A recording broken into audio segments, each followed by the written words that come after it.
I think society has a very short memory. I don't think they remember. I don't think the younger generations realize how close and how severe the consequences of the Cold War, the conflict that we went through, really was. The Cold War was a frightening time for the many people involved and must not be forgotten. The Cold War was fought from 1947 to around 1991. This battle pitted the Western Bloc made up of the United States of America, Canada, and several Western European nations such as England, France, and West Germany against the Eastern Bloc, made up of the Union of Soviet Socialist Republics, or USSR for short, East Germany, and several Eastern European nations such as Czechoslovakia, Poland, and Bulgaria. Despite being titled a war, there was no instance of any large-scale physical fighting by the two major powers, the US and the USSR, only threats and propaganda. The USSR believed the adoption of communism around the world would be beneficial, while the United States believed that communism should be stopped at all costs. There were many decisive events during the span of the Cold War, many of which left legacies that affect lives today. Together we will take a look at some of these events, the decisions American leaders made, and the legacies left by these decisions in the areas of foreign relations, science, and national security. Tension between the United States and the USSR had never been higher than during the Cold War. At any moment, the two nations were prepared for an attack that would incite a nuclear war. This created unprecedented pressure to create a diplomatic resolution that would please with the leaders of both nations. I don't say this lightly. I say they were absolutely dire. It is, in my opinion, again, the only time in history that I could honestly say the fate of the world rested on one man's decision, and hopefully we'll never get there again. In early October 1962, an American U-2 surveillance plane took hundreds of photographs of Cuba. What these photographs depicted sent the White House into an intense situation full of decisions that could begin carving a path towards peace or mark the beginning of a nuclear war. All these decisions were made in just 13 days. The fate of the world rested upon these decisions. On October 16, 1962, President John F. Kennedy and a group of foreign policy and national defense officials were shown and educated on the pictures taken by the U-2. The pictures depicted nuclear weapon sites being built by the USSR in Cuba. The initial fear was the proximity of Cuba to Florida. At this time, President Kennedy was told he had to make a decision between two options: call in an airstrike and invade Cuba, or set up a ring of ships around Cuba to quarantine the country, thus stopping the flow of materials needed to build nuclear weapon sites. On October 20th, President Kennedy and his advisors decided on the quarantine. Kennedy called past Presidents Hoover, Truman, and Eisenhower to form a team of leaders capable of creating a plan to execute the quarantine. Kennedy officially deemed this team of four the Executive Committee of National Security Council, or EXCOM for short. On October 23rd, Kennedy signed Proclamation 3504. This authorized the quarantine of Cuba. Kennedy asked Russian leader Nikita Khrushchev to stop all Russian ships from advancing toward Cuba and to remove the nuclear weapon sites from the country. Khrushchev saw Kennedy's proposition as an ultimatum and a threat. Despite his reaction, Khrushchev halted the movement of all Russian ships with the exception of the tanker Bucharest, which was eventually allowed to pass after an inspection for military parts. Just 3 days into the quarantine, the leader of Cuba, Fidel Castro, pleaded with Khrushchev to launch a nuclear missile against the United States if the U.S. initiated an invasion of Cuba. Later that same day, Khrushchev sent a letter to Kennedy with this offer: remove the quarantine of Cuba and pledge not to invade the country in exchange for the removal of the Russian nuclear missile sites in Cuba.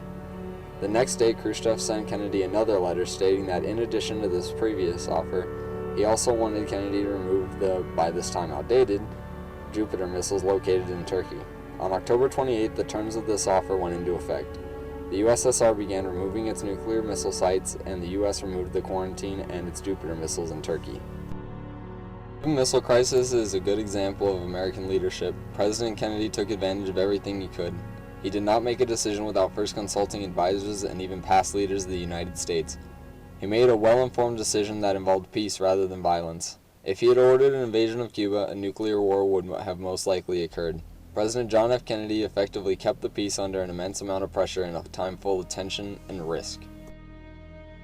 What we had is the old stories of duck and cover. Every week we would go through and have the exercise of the teacher called out duck and cover, and all of us grade school kids would jump underneath the desk, cover up our heads, and protect our eyes. because of a nuclear explosion. During the Cold War, millions of people were constantly on high alert from the threat of a possible Third World War. Due to the high tension, the United States had to heighten national security. There was one leader who made several important additions to the national security of the United States after signing a document known as the National Security Act of 1947. This man was President Harry S. Truman.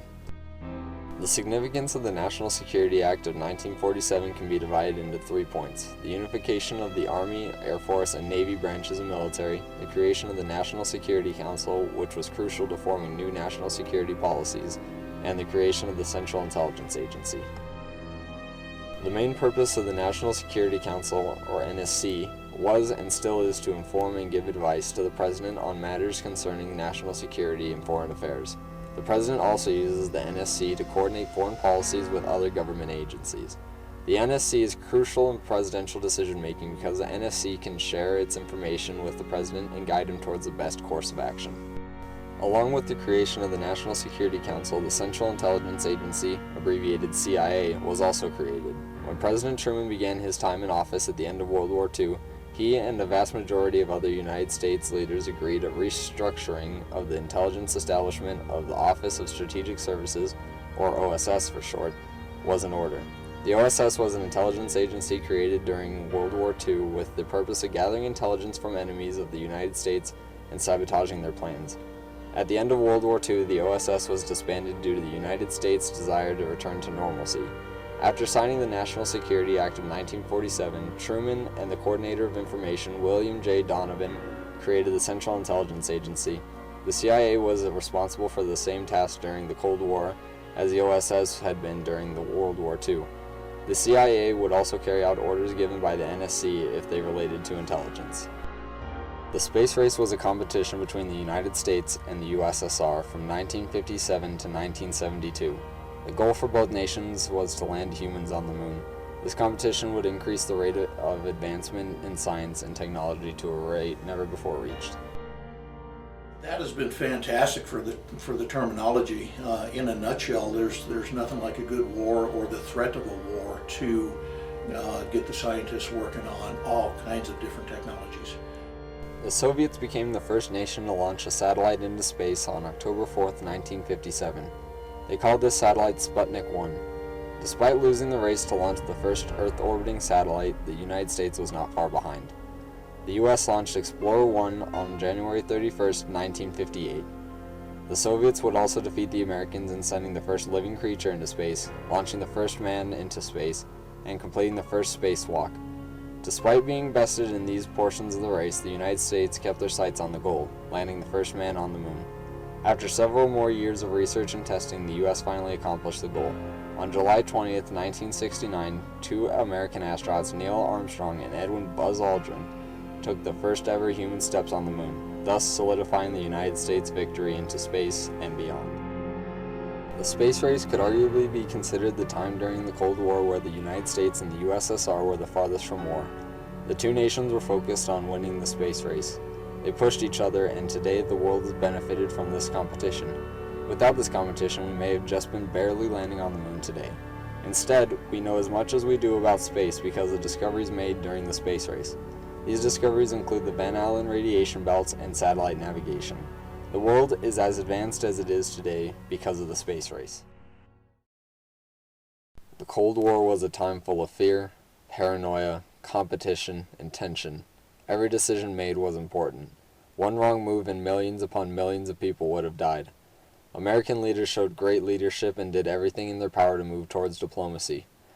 The leaders wanted to keep their people safe. The leaders fought to always be one step ahead of the USSR. When the Berlin Wall fell in 1989, the beginning of the end of the war may have begun, and tension may have died down, but that tension lives on today between Russia and the United States. The world is returning to the brink of war, and when or if the time comes, may the events of the Cold War not be forgotten. May we instead use them as an example.